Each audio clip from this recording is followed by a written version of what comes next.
Namo tassa bhagavato arahato samma sambuddhassa. Namo tassa bhagavato arahato samma sambuddhassa. Namo tassa bhagavato arahato samma sambuddhassa. Buddhang Dhammang Sanghang Namasami.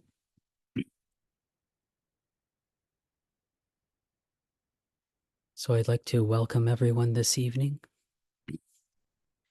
So one of the things when you've lived with many different teachers, or you've met and interacted with different teachers over a period of time, or even just listening to the Dhamma and the teachings of different teachers over time, you'll notice a couple of things. One is that a lot of what they teach is going to be very similar, just, um, very straight Dhamma, very straight teachings of the Buddha. Different teachers will have different styles to how they teach, different abilities. Certain teachers will teach in a way that really connects to us, or that really seems to touch us. Some will be very clever. Some are very straightforward. Some are maybe a little more funny or entertaining. But one of the things you do see with these different teachers is that a lot of teachers will have certain subjects or certain topics that they emphasize a lot in their teaching, and that they really hit on again and again in their teachings. And it can be because these are things they found very important in their practice, or it can be because it's things they've seen in other people and see that maybe this is something other people would be really benefit from developing, or these certain topics, these certain qualities, or something that they feel is very important for people to develop. So I was listening to a question and answer with Lumpur Panyawado, who is this very, very respected Welsh monk who had lived with for many, many years with Lungta Mahabua, who was one of the most legendary forest monks in the last 100 years in Thailand. And he was saying that Lungta Mahabua had three certain things he would teach again and again and emphasize a lot in his talks. And these were virya, like putting forth effort, sati, or mindfulness, and panya, or wisdom. So he emphasized these things again and again. I mean, he taught about all types of Dhamma, all types of practice, but these were three subjects he really, really emphasized. Or Lumpur Cha, the founder of the tradition I'm part of, he would really emphasize khanti, or patience, or patient endurance. And this he'd teach a lot, and he'd really train the monks in this. And Lumpur Sumedho, who's a American monk who lives in England, the most senior of the Western monks right now, his teachings really emphasize mindfulness, and they really emphasize gratitude and contentment. So many times over the last few years, I've had people asking me, what qualities do I find most important? What do I think should be really emphasized? I'm not at all trying to compare myself to these teachers or put myself up on the same level of those great teachers, but just from what I've been asked. And for me, one of the qualities I think is the most important, I don't think gets enough attention, is this quality of, in Pali, we call it Sacca Parami, which usually gets translated as truthfulness, but I actually prefer the translation of honesty. So it's maybe good to start to explain what baramis are. Because barami, in a lot of the usage, when people use it in Thailand, a lot of times this term gets used wrong. So barami, it translates as perfections, but these are really these spiritual qualities or these like personality traits, which having developed or having are going to help us practice, help us develop our practice, help us stick with our practice.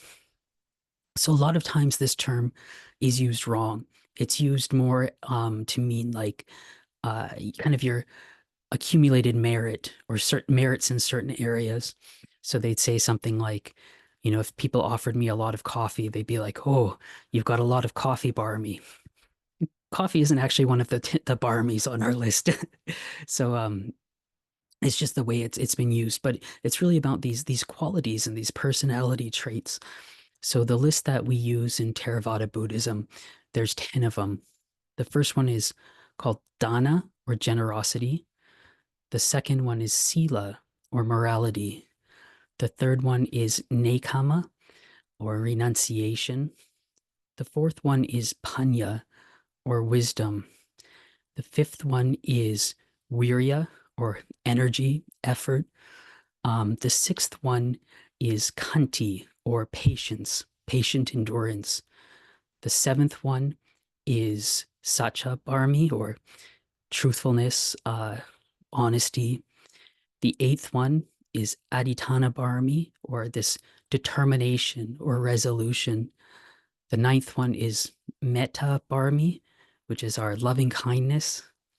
And the 10th one is Upeka Parami, which is our equanimity. And so this is the traditional list of 10 we get. But a lot of times, from what I've seen, is these in the West at least, people can just throw this out. A lot of people don't pay attention to it or don't put any importance to it because this list didn't was never taught by the Buddha as this list of 10, but they are found throughout the suttas, particularly in the Jatakas. And so sometimes people just feel like, oh, well, the Buddha didn't teach it as this list, so I'll just throw it out. Or usually when we talk about paramis like this, we were talking about the Buddha before he became enlightened, when he was a bodhisattva and he was practicing and building up and perfecting these paramis to become a Buddha. So people will be like, well, I'm not practicing on the bodhisattva path. I'm not trying to become a Buddha. I'm just trying to become enlightened right now. I don't need to pay attention to these.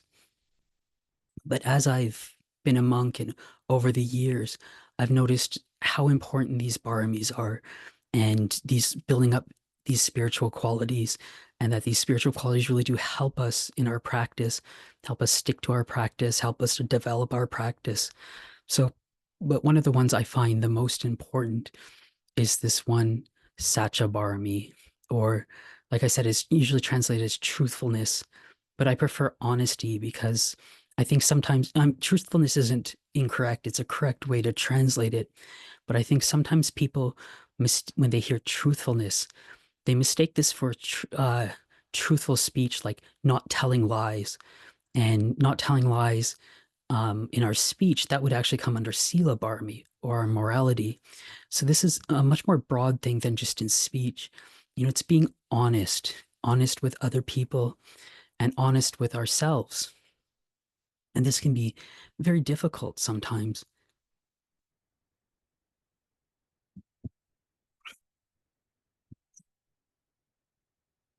So when we're um, when we're practicing, there's this real importance to being honest with ourselves, and it works on many different things and many different aspects of our practice. So one of them, when it comes to a lot of, say, our speech and our actions, um, being really honest with ourselves can really come to being honest with our intentions, the reasons we're doing things. So sometimes people are really good at um, not wanting to be honest with why we're doing something. What's the reason we're doing something? So, sometimes you'll meet in life people who, will say things which are mean or cutting, or they'll like to point out people's faults or, that kind of action. And, they'll give up some reason. They'll be like, oh, well, I want him to know that. Or, I just tell it as it is. But they're not really being honest because their actual intention is, I want to hurt this person. I'm saying this to be mean. I'm saying this as a way to be cutting or to hurt this person. Or, sometimes when we have, it can be when we're making excuses not to do something, we can come up with all these reasons why I didn't do this. But it's a lot of, justifications in this, but it's not really being honest with ourselves of why we're not doing it, why we're behaving in a certain way. So when I was a novice, right before my ordination as a monk, so myself and the other novices, we're working all day getting ready because there's a lot to do before you ordain as a monk. We have to sew our own robes, do all that. And most of us were pretty new to sewing. We have to dye our robes. We have to make the dye ourselves. We have to learn all this chanting. So we were very busy. And then, so it's a big process. Like when you're living in the monastery, there's novices getting ready to ordain. And we had this senior monk who was visiting, and he one night took myself and one of the monks to go see this very senior monk named Lumpur Mahamon. And because Lumpur Mahamon had just been quite ill, and I think he had just been in the hospital and just gotten out of the hospital. And this senior monk had actually been ordained by Lumpur Mahamon. And so he took us over to myself and this one monk over to go see him. And Lumpur Mahamon was giving us this really beautiful talk and encouragement. He was giving me all this encouragement for ordaining as a monk and advice for ordaining as a monk. And then he turned to this monk that I came with, the more junior of the two, and he started to give him this really beautiful encouragement. He was telling him, don't worry about not being the smartest person. There's always going to be someone smarter and there's someone more clever than you, but it's really important to be a good person. And you just really want to be good. As he said, smart people, they can just find smart ways to justify their kilesas or their defilements. And it's this way, like a lot of times we can find these clever ways to justify what we've done without being honest with ourselves of why we're doing it. So there was this famous nun in Thailand in the 20th century. And in the Thai forest tradition, she's generally believed to have been an arahant, to been fully enlightened. Her name was Meichi Gao, and she had this one quote. She said, "Know yourself, accept your faults and work to overcome them. Hide nothing from yourself. Above all, don't lie to yourself. You can lie to the whole world if you like, but you must never lie to yourself." And I think this is a really, really great quote. I use it quite often, and she's not saying it's okay to lie to the world, but she's saying it's better to do that than to lie to yourself. Because if we want to overcome our own faults and improve these areas that we have difficulties, it's good for us to know them and be able to see these areas, and so we can fix them. So it's the same way, if we wanted to fix a road, and say the road had a lot of potholes and we want to fix them, we have to know where the potholes are to fix. You know, unless you're here in Winnipeg and then the potholes are just everywhere. but uh, but but so it's important for us to be able to see these things so that we can fix them. But also being honest with ourselves isn't just this really negative looking for our faults, looking for what's wrong with ourselves, being hard on ourselves. We can also be honest about areas we have strengths as well too. Some people find it really hard to, because we can be so hard on ourselves, so down on ourselves. We can be hard to accept that we're good at something. We sometimes can make our faults seem worse than they are, or make things which aren't faults seem like faults and seem like it's bad. This Lumpur Sumedho, who's the most senior Western monk, he just turned 90, I think, a week ago, 2 weeks ago, and he was telling us that back when he was young, it was really encouraged to being real about yourself was being really self-critical and hard on yourself. But whereas again, we've got faults, but we've got strong points too. And so we want to know where we are and how to practice, because when we're honest with ourselves, it's going to affect the way we practice. We have to be honest with how we practice and be able to practice where we're at. So when I was a junior monk, there was this one monk, another junior monk. He was a couple years senior to me, and he was from Norway. And he wasn't very honest with himself. He was trying to practice at a really high level above where his abilities were. And so one rainy season, he made this determination, this adhitthana, that he was not going to speak the whole rainy season and he was just going to meditate. And he was living at this very remote monastery along the Mekong River. It's in a national park, so you walk an hour to get to where you stay. And a lot of these places you're staying are, we call them caves, but they're more like rock overhangs. So these little caves you're staying in. And he, spent the rains retreat at the furthest away one, didn't speak, all this stuff, but he wasn't ready to practice like that. And he just spent the whole time thinking about disrobing and going to university and living a life like that. So at the end of the rains retreat, when he started talking again, he announced he was going to disrobe and go home. So we have to be honest with ourselves where we're at.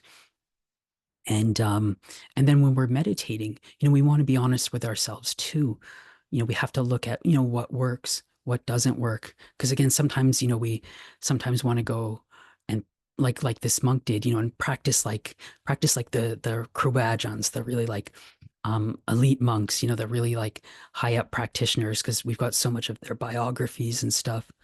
So like when I was a novice, um, I was reading these books by like Lungta Mahabua, Lumpur Man. So these were like Lumpur Man's the founder of the forest tradition in Thailand. Lungta Mahabua is again that legendary forest monk, and the way they practiced in their biographies was just amazing. The practice was very easy for them. They had a lot of these baramis, these spiritual qualities. They'd done a lot of practice before. So, I read these and I tried to practice like that. So like they'd say, their mind, they just keep continuous mindfulness all day long. They'd use the meditation word Buddho all day long, and their mind would never leave from it. And their meditation was great, and they'd have continuous mindfulness. So I'd try that. And, I'd do it for like 30 seconds.